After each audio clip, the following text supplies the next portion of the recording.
08 no Pátio Militar para acionamento.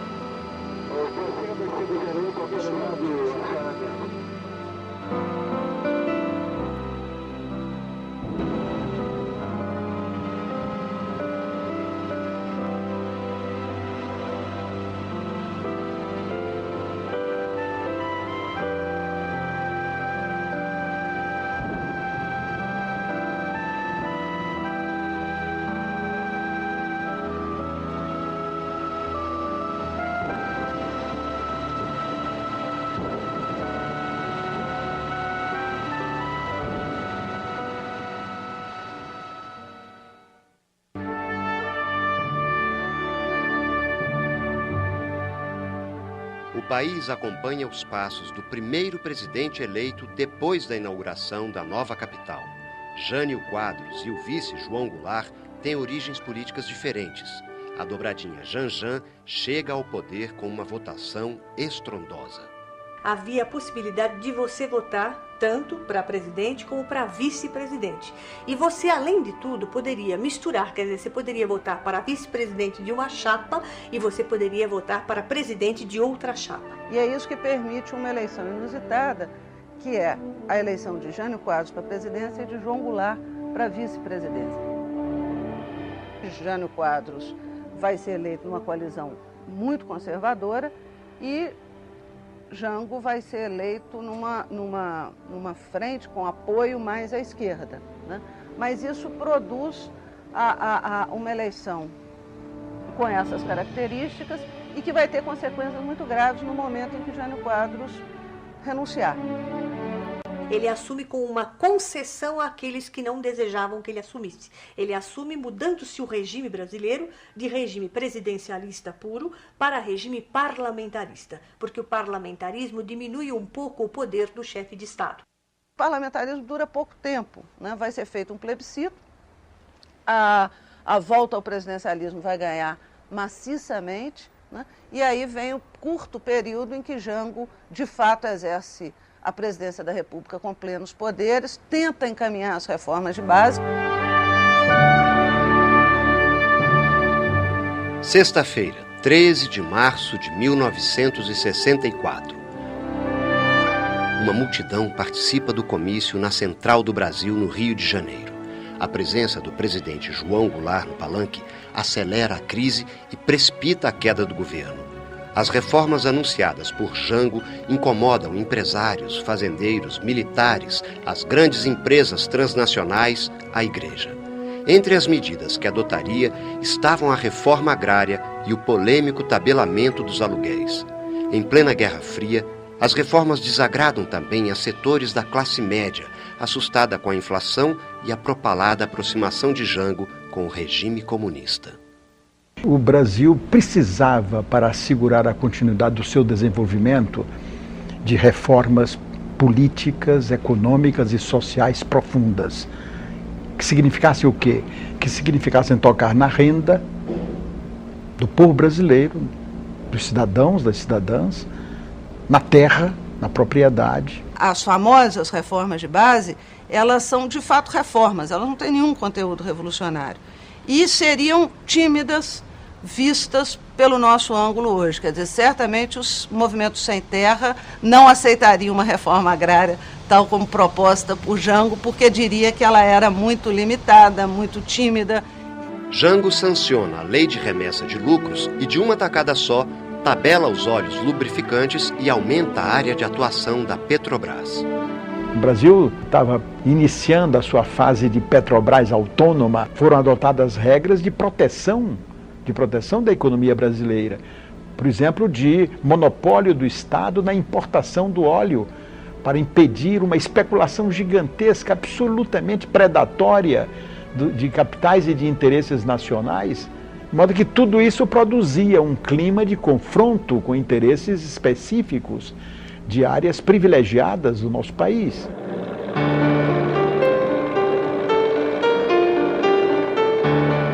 No dia 31 de março de 64, tropas do Exército partem de Minas e sobem a Serra da Mantiqueira em direção ao Rio de Janeiro, onde se encontrava o presidente João Goulart. Estava deflagrado o golpe que mergulhou o país em em 21 anos de ditadura. Uma tropa ligada ao Lacerda tentava prendê-lo. Ele consegue escapar do Rio, vai para Brasília, vai diretamente para onde ele morava, que era a Granja do Torto. E lá chama uma meia dúzia de companheiros mais próximos, né? Eu tenho a honra de dizer que eu estava incluído. E aí se discute qual era o quadro. Nessa hora há um telefonema do general Ladário, do Rio Grande do Sul. Esse presidente venha para o Rio Grande, porque não dá para esperar muito. Ele entrou no avião da Varig. A ideia era de constituir o governo em Porto Alegre. Eu falei para o Jango, olha, este avião da Varig não vai sair. Vimos que havia risco do presidente ser preso ali, já que era estranho que o avião não decolava. Disse para o Jango, olha, nós temos já um árvore aí do lado, se você quiser ir para o Rio Grande, vamos para esse avião.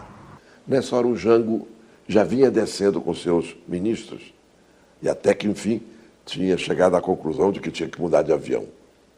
Passou por nós, despediu-se e disse, aguentem 48 horas, eu logo estou de volta. Por volta de 00:30 ou 1h, do hotel de Andrade, deputado do partido do presidente João Goulart, chegou dizendo eles querem dar o golpe completamente com a conivência do parlamento. Estão tentando fazer a declaração de que o presidente abandonou o país. Metia um papel na máquina e batia esta última comunicação do governo. O presidente da República, Dr. João Goulart, incumbiu-me de comunicar ao Congresso Nacional que ele viajou da sede do governo da República para, no território nacional, a cidade de Porto Alegre, capital do Rio Grande do Sul. O hotel passou à mesa esse documento e aí o presidente do Senado Federal, que era presidente do Congresso Nacional, senador Auro Moro Andrade, mentiu à nação. O chefe de Estado abandonou o governo. Assim sendo, declaro vaga a presidência da República.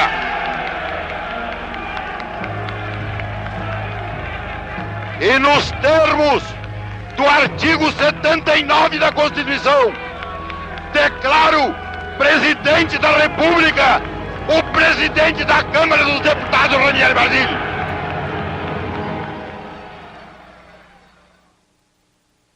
Tancredo, que era um homem muito elegante no trato, não é? Naquele instante levantou-se. Eu estava ao lado dele, na primeira fila. Levantou-se e gritou para o Moro Andrade, canalha, canalha! E o deputado daqui de São Paulo, o deputado Roger Ferreira, do Partido Socialista, que era um homem jovem ainda, forte, atlético, abre caminho e chega ao Moro Andrade e dá-lhe várias cusparadas. Não é? Eu costumo dizer que foram cusparadas cívicas.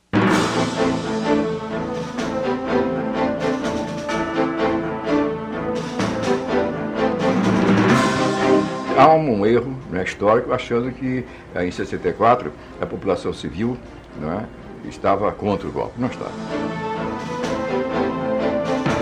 Havia um grupo de igreja mais conservador que era pela queda do Jango, que era pelas passeatas de pátria, família e propriedade.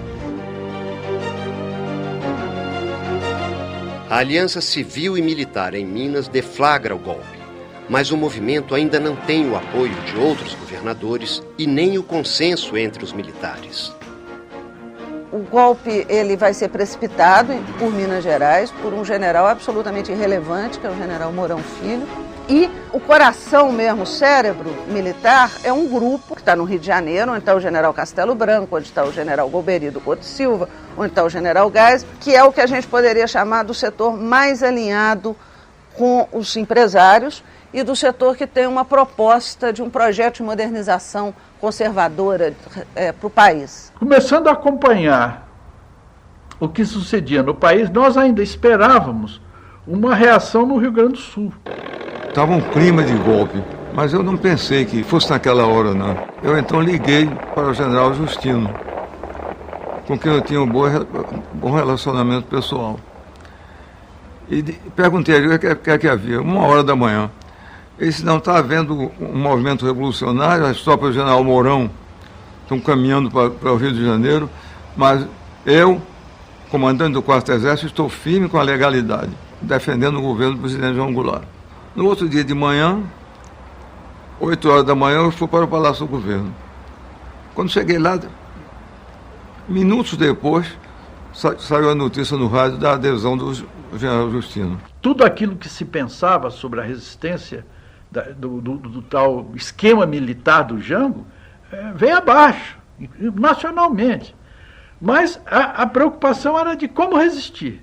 Então eu ainda fui à Câmara e pronunciei, levei escrito um discurso, pronunciei num pinga-fogo um discurso, denunciando o golpe, né? Mas aí já havia ordem de prisão contra mim. Queriam 2 cabeças imediatas em Brasília, a minha e a do deputado Francisco Julião, que era o homem das ligas camponesas. O Congresso continua funcionando, mas no dia 9 de abril, o comando das forças revolucionárias assume a direção política do país, baixa o ato institucional número 1 e abre o caminho para a cassação de mandatos parlamentares e suspensão de direitos políticos. A primeira lista de cassados tem 100 nomes, entre eles o de 40 deputados federais. Já não podia mais ir ao meu apartamento já tinha sido invadido. Eu entrei na Embaixada da Iugoslávia, que era a única que podia nos receber em Brasília. As embaixadas ainda estavam todas no Rio de Janeiro. Em Brasília nós tínhamos só a Embaixada da França, a Embaixada dos Estados Unidos e a Embaixada da Iugoslávia, que tinha recém sido inaugurada com a visita do presidente do Marechal Tito. Mas era ainda absolutamente vazia, não tinha uma cadeira. Nós éramos os 2 meses da embaixada. Precisamos lembrar que aquilo era o tempo do auge da Guerra Fria. A Guerra Fria, ela dissemina uma imagem do comunismo e cria uma histeria anticomunista muito forte. O golpe, ele é tramado nacionalmente, digamos assim. São militares, são empresários que estão articulando com o apoio norte-americano. Havia uma operação de navios que estavam já na costa do Espírito Santo, com marinhos, com equipamento, com munição, com combustíveis, para intervir. É a Operação Brother Sun, que é uma operação de guerra, com um deslocamento de parte da Marinha Americana para o Brasil. Como o João Goulart caiu sem dar um tiro, não foi necessária a intervenção militar americana.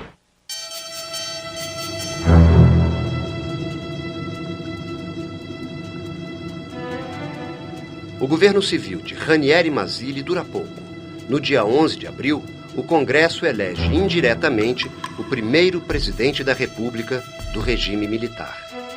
Quando Castelo Branco assumiu, eleito indiretamente pelo Congresso, ele se comprometeu a respeitar o calendário eleitoral. O calendário eleitoral previa uma eleição em 65. E já tinha um candidato lançado, que era Juscelino, e tinha um candidato potencial que ia ser lançado pelo Deren, que era o Carlos Lacerda. Mas o Castelo Branco prorrogou o mandato. Com isso, não houve eleição em 65. Eles não podiam ter um projeto de poder em nome de um general só. Eles tinham que fazer um revezamento entre eles para contentar os vários segmentos que compunham as Forças Armadas. Então isso que era interessante. As eleições acompanhavam essa necessidade que existia de reciclar o militar que estava de plantão exercendo o cargo de ditador. A nação assiste indefesa às arbitrariedades do regime militar. Ainda assim, resiste. Podem me prender, podem me bater, podem até deixar de sem comer, que eu não mudo de opinião. O controle político rigoroso não satisfaz aos setores mais radicais das Forças Armadas. Em outubro de 65, o presidente da República anuncia em cadeia nacional de rádio o ato institucional número 2. O regime se fecha um pouco mais. Da esquerda até a extrema-direita, da extrema a extrema, havia uns 12 partidos legais. Eles fecharam todos e criaram 2 artificiais. Um era a Arena, que era o oficial da ditadura, e outro MDB. O MDB foi composto para fazer o contraponto da Arena, para dar o caráter, assim, vamos supor, de democracia, né, ao regime. Do ponto de vista dos militares, sem dúvida, manter o Congresso aberto é muito importante para legitimar o regime. Eles confiaram em que a oposição seria uma oposição meramente formal, seria um partido do sim. E a Arena seria o do sim, senhor, né? Mas, felizmente, foi havendo uma evolução, que a dignidade humana e os anseios humanos, enfim, tendem para a melhoria de tal forma que o MDB, que poderia ser, em certo momento, um partido do sim, foi virando um partido não e não mesmo. Ficaram no MDB algumas figuras que fizeram oposição verdadeira. Tanto é que foram caçados logo depois. Outubro de 66. Eleições em todo o país para o Senado, Câmara dos Deputados e Assembleias Estaduais. O governo não gosta do resultado e caça o mandato de 6 deputados do MDB. Num gesto simbólico, os caçados se asilam nas dependências da Câmara. A reação do regime é imediata.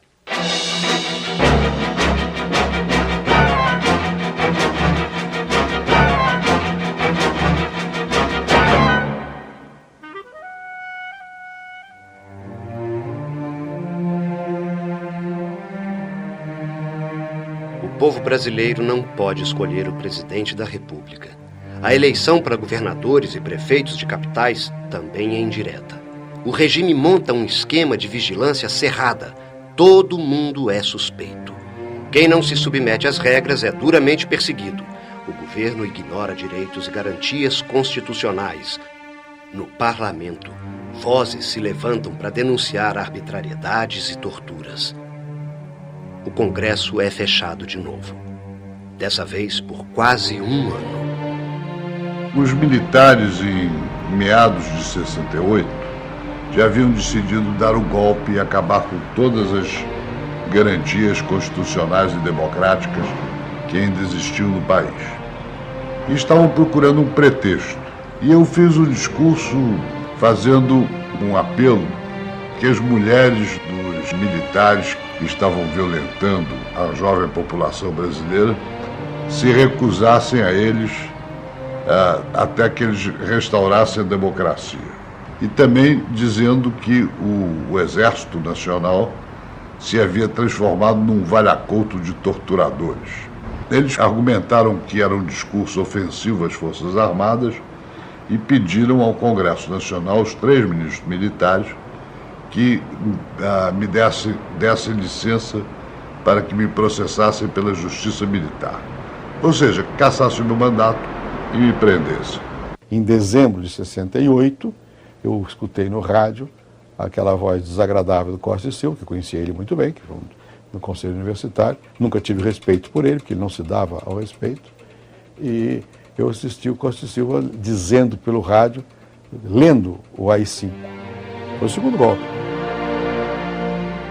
O executivo era o centro da ditadura. E como ele era todo poderoso, era uma forma ditatorial, ele violava os outros poderes. O primeiro ato institucional é o de 9 de abril, que seria o único ato, mas em vez de ser o único, depois foram editando outros atos em cerca de 2 dezenas de atos, sendo que o mais terrível deles foi o AI-5, né? Antes que esses novos atos, as novas cartas outorgadas, que houve 2, a de 67 e a de 69, e os atos complementares, que foram centenas de atos complementares, houve até decretos que eram chamados decretos secretos. Como é que você pode cumprir uma coisa que é secreta? Mesmo dentro do MDB, a grande maioria era uma oposição silenciosa, que se confundia muito com a Arena.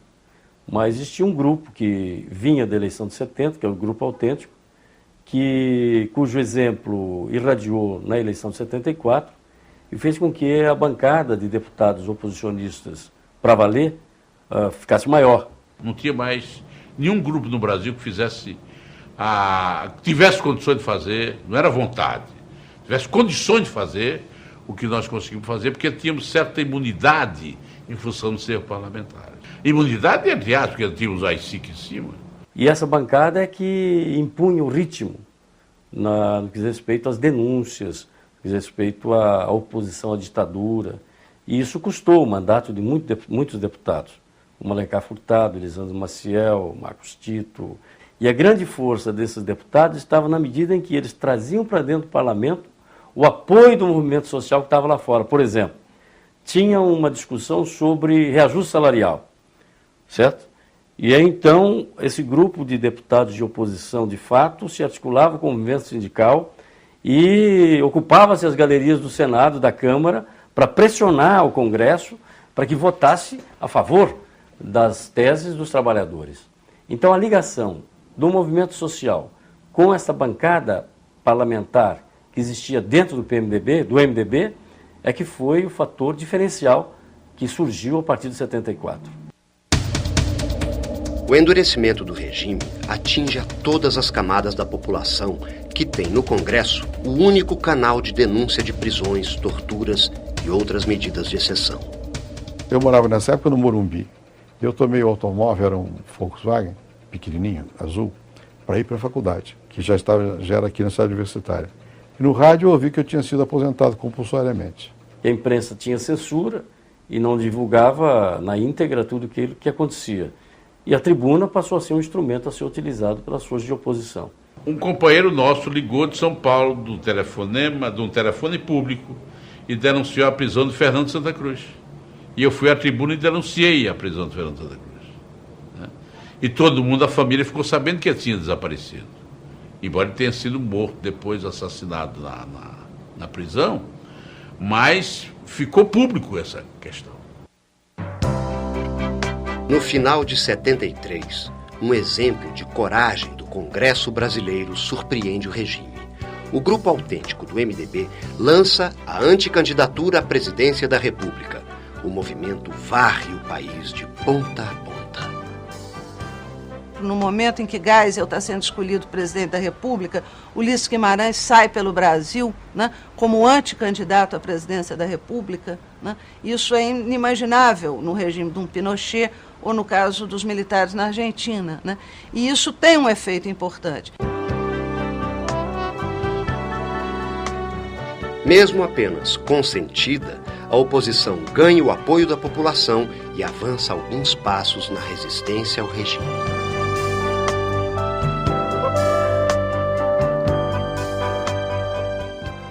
A ditadura tinha mostrado sua verdadeira cara com a repressão que deflagrou contra os movimentos populares, contra as lutas que, de todas as formas, se opuseram a ela, especialmente a luta armada. Aí as atrocidades cometidas em nome desta suposta democracia e liberdade deixaram a população com uma visão clara do que significava aquele tipo de governo e ausência de liberdades. Além disso, nunca resolveram a questão econômica. Apesar de terem feito uma propaganda muito grande em 1970 sobre o milagre econômico, na verdade isso não aconteceu, porque na prática a situação do povo cada vez ficava pior. De maneira que acho que a 74 foi o desaguadouro de toda essa oposição que estava reprimida e que queria se manifestar. De 22 estados brasileiros naquela época, nós ganhamos em 16 estados brasileiros a eleição do senador. O governo teme que os bons resultados do MDB em 74 se repitam na eleição seguinte.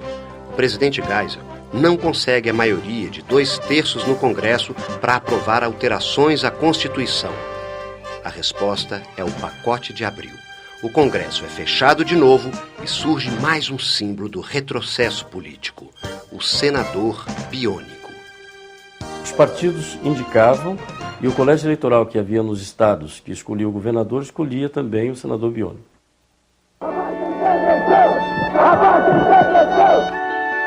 A raiva, há tanto tempo contida, explode no coração da sociedade. O governo não consegue represar mais os anseios de liberdade dos brasileiros. a campanha pela anistia aos presos políticos e exilados empolga o país. O retorno dos exilados dá mais fôlego à luta pela redemocratização. O povo vai às ruas reafirmar o direito de escolher o presidente da República. O movimento pela direta já nasceu de uma proposta de emenda constitucional do deputado Dante de Oliveira, por Mato Grosso, que mudava a Constituição, que dizia que o presidente devia ser escolhido por via indireta e passava a ser pelo voto direto. Foi o maior movimento de massas que já houve na história política do Brasil. Não foi dessa vez. O governo ainda tinha forças para impor sua vontade ao Congresso. Haviam forças políticas retrógradas, atrasadas, não é? Que sustentavam essa ditadura. A ditadura mesmo moribunda, com o povo na rua, e eles ainda não deram a votação necessária para nós aprovarmos o restabelecimento das eleições diretas. A emenda das diretas já não foi aprovada, mas abriu caminho para que um civil reassumisse os destinos da nação, ainda que pela via indireta. Os brasileiros só voltaram a ter o direito de escolher o presidente pelas urnas em 1989.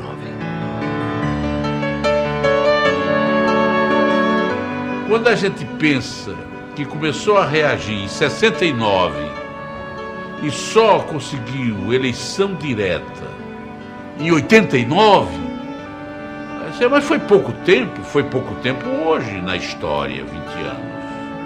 Mas para nós que convivemos 20 anos de ditadura, foi muito tempo. E para a eleição foi muito mais, porque a última eleição direta foi em 1960. Nós passamos praticamente 30 anos sem eleição. Mesmo nos momentos mais feios dessa história, mais negros dessa história, né, o Congresso, ainda que cerceado, jogou um papel muito importante de denúncia, de combate, e determinados parlamentares vão construir uma história muito bonita de resistência.